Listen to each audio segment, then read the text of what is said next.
Who must the Portland Trailblazers trade this offseason? What is going on, everyone? I hope you guys are all having a great day so far. First things first, I know it's been a while since I last uploaded. I don't want to take a long time getting back into the rhythm, but I do want to say the plan and the hope is going to be to upload one video per week throughout the offseason, and depending on each week, maybe we'll get a second or third video in there. But I just want to say, I appreciate you guys. I'm back, and let's jump right into the video. So before we get into the players that I think this team must trade, there's kind of a few things we need to talk about. There's a lot of talk on if the Blazers should keep or trade the 11th pick in the draft coming up here in a couple weeks. Specifically around who would they even draft with it, and what is the timeline like for this Blazers team, right? Because if they're in a position where they're hopefully, and from what we've seen from Joe Cronin and Chauncey Billups even towards the end of last season, I think the hope is that they want to make the playoffs this upcoming year. And so drafting a young 19 or 20-year-old rookie doesn't really feel like it makes sense. But there's a few guys that I could definitely see the Blazers drafting who I think could at least be positive contributors to this team and might even be a benefit to this team even if they do decide to go for the playoffs. I have three guys here I want to talk about real quick. And the first of those being Derek Queen. He is the most skilled big man in the draft, and that's one area that if the Blazers do decide to trade DeAndre Ayton and Robert Williams, which could definitely be a possibility, then bringing in another rookie center like Derek Queen could definitely have its ups and downs. And who knows, maybe he goes on to become, one of the better players from this draft. I don't think it would be too bad to take a swing on that. And then we have a guy who I would probably prefer the Blazers draft if they end up taking the pick and using it, and that would be Igor Demon. Igor is one of those guys that in previous years, even going back as far as a year or two, had been mocked somewhere in the top 5 of the draft for this upcoming year. And lately on big boards, he's fallen quite a bit. There's been a lot of talent that has risen up the draft board, so it's kind of kicked Igor down a bit. But he is a very large, I believe 6'9" point guard / forward. So he's very versatile, and he can kind of flex between any of those smaller positions: point guard, shooting guard, small forward. And he has a bit of a shooting touch, and so he'd be a guy that if the Blazers brought him in, he'd kind of be able to fit in wherever is needed, and he'd be a really good bench player right away.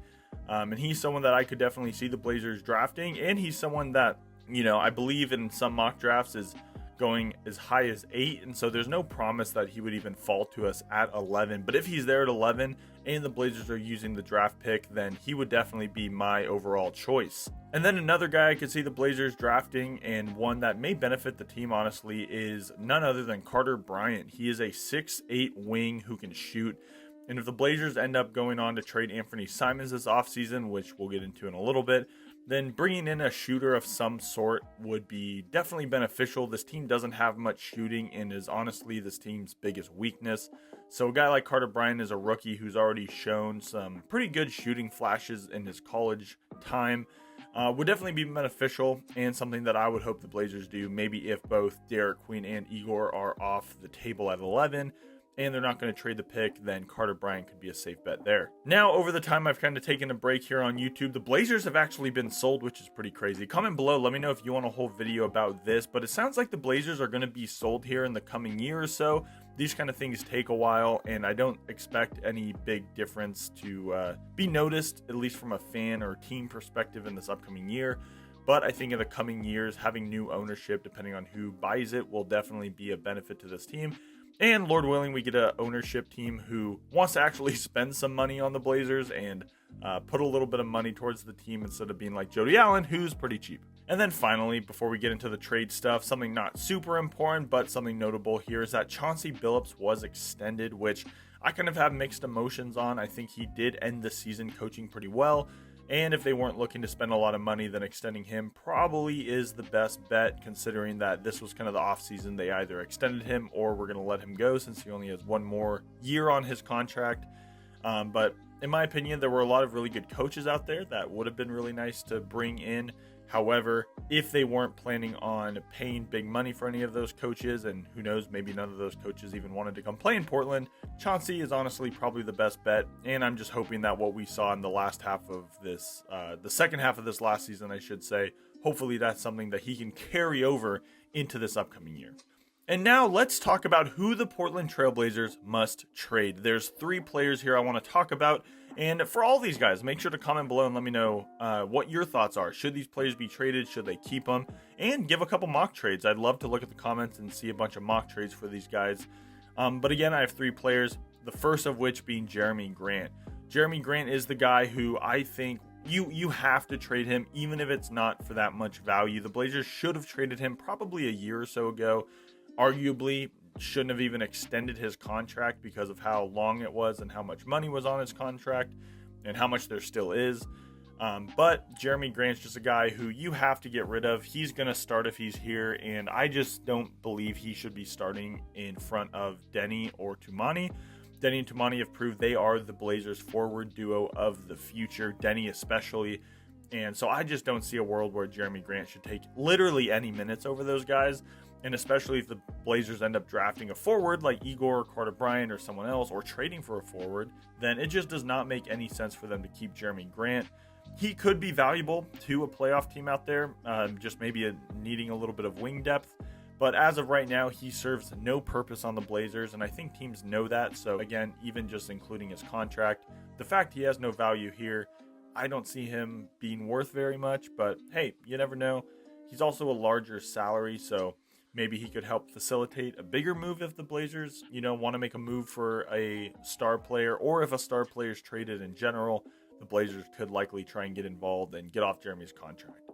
Next up, we have a guy who I bet a lot of you hope we don't trade, and some of you probably think we should have traded this guy a while ago, and that is Anthony Simons. Anthony Simons, he is a good player. He's the best shooter on this team by far, mini Dame Jr., and I know there's a lot of good feelings towards Anthony. He's arguably the Blazers' best player, if not top 2 or 3. But at this point, he just takes up minutes from both Scoot and Shaedon. And maybe if the Blazers got the 2nd or 3rd pick and they wanted to draft a guy like Dylan Harper, then maybe you could have made an argument that the Blazers actually just try and bench Scoot, trade Anthony, and then start Dylan Harper. But with the 11th pick, I don't see the Blazers drafting a guard. That's probably the least likely thing I see happening. And so given that, Anthony is a guy who would need to start. He's too good not to start, but he also just takes up too many minutes from Scoot and Shaedon. And as of right now, at least, it seems like he is likely at his peak trade value. I don't really see his value going up much more. He doesn't seem like Anthony's getting much better year by year. He actually had slightly worse of a year this past season than he did the year prior. And so I think just this idea that Anthony's going to be this team's best player or the number 1 or number 2 option on a playoff / contending team, I just really don't think that's going to happen, and I feel like that train has already taken off. So Anthony Simons is a guy that I think we may as well trade now. I'll put a couple reports up on the screen, but it seems like there's even interest from the Magic, Memphis, and a few other teams that have inquired about Anthony. And so if you have multiple teams contacting you, you got to trade him, especially when it frees up minutes for our young guard rotation. And then finally, we have a guy who could be traded, could not be traded, and I honestly probably won't bat an eye either way. I don't think it's too big of a deal, but that is none other than DeAndre Ayton. Now, I know some of you are probably already flying to the comments to tell me how I'm wrong and Ayton has to be traded at all costs, but just think about it for a sec.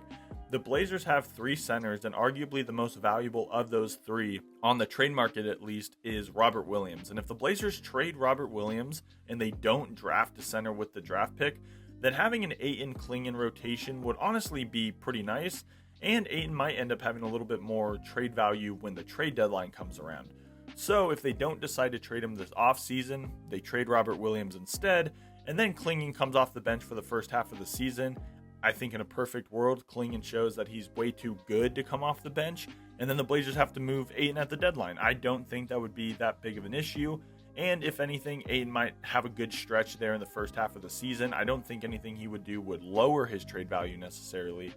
And once February comes around, he'll have a bit more value due to being an expiring contract. Some teams may see that value already and might just try and get on it a little bit early by trading for him. Plus, there's teams like the Lakers who desperately need a center. Same thing goes for the Pelicans.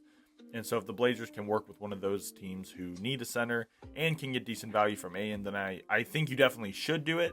But also, if there's not much value for him and teams aren't really wanting him, then I don't see a problem holding on to him for a little bit longer. as I mentioned with Klingon this last year, he showed that he's definitely ready to take on a bit more of a role. And assuming he goes through the offseason, cuts a little bit of weight, and comes in a little more well-conditioned for the season. I mean, you got to remember, this was an 82-game season, whereas in college, you're used to almost half that amount of games. And so this was such a big change, especially for a big guy like Klingon.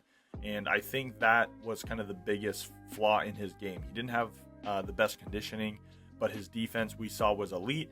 And if he can just put a little bit of an offensive bag together and kind of get that scoring up into the double-digit range while locking it down on defense, then he could definitely be the starting center. So he definitely showed he's ready to take on more. And especially in a world where we want him to be the number one option, if he ends up being the number one option and he starts the season off as the starting center and we keep Robert Williams, then Ayton definitely would need to be traded at that point.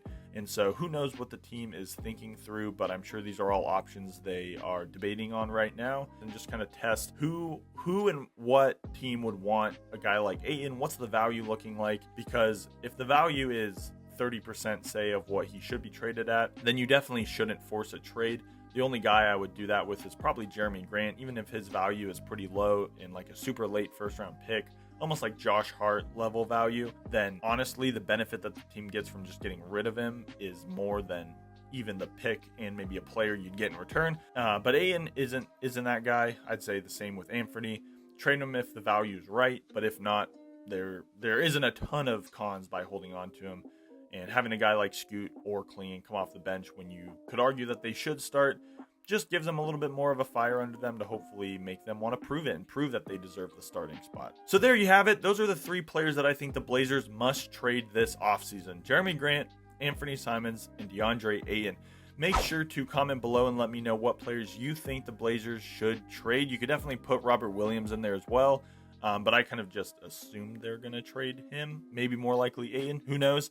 But make sure to comment and let me know what you want the Blazers to do this offseason. Also, please consider supporting the video with a like and a comment. Please let me know if you are looking forward to the offseason. And make sure to comment the type of offseason videos you want from me. Again, I'm going to be trying to do one video a week. And hopefully by the end of the summer, we can get up to 3,000 subscribers. So I appreciate you guys so much. Thank you for supporting me even while I took a bit of a break there for a while. Just a busy season of life. But I appreciate you guys so much. Hit the subscribe button if you haven't already. And I hope you guys have a great rest of your day. And until next time, I'll see you later.